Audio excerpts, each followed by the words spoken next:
糯米粉我只服这种做法，不用蒸不用炸，比糍粑简单还好吃，你一定要试试。准备230克糯米粉，加入40克普通面粉、3克酵母、15克白糖，混合均匀。再分次加入175克温水，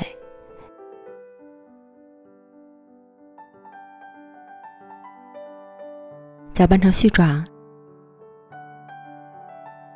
下手揉成光滑稍软的糯米团儿。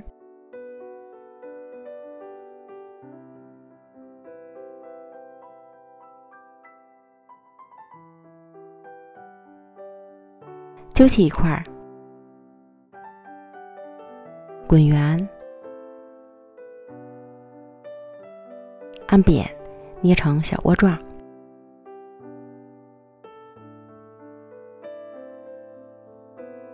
放入25克左右的豆沙球，虎口转动收口。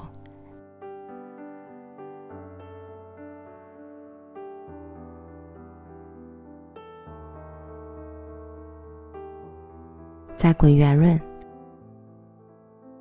按扁，这样一个生坯就做好了。将剩下的全部做完，依次摆好，记得底部要做防粘处理。盖好保鲜膜，醒发20到30分钟，醒发至生坯表面出现小气孔即可。电饼铛或是平底锅开小火预热，刷宽油，依次放入小饼生坯，底部煎至金黄后翻煎另一面。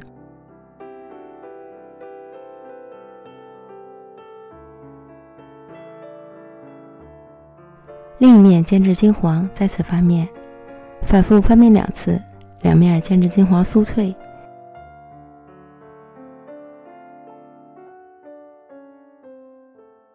按压边缘软软的，就是熟透了，出锅。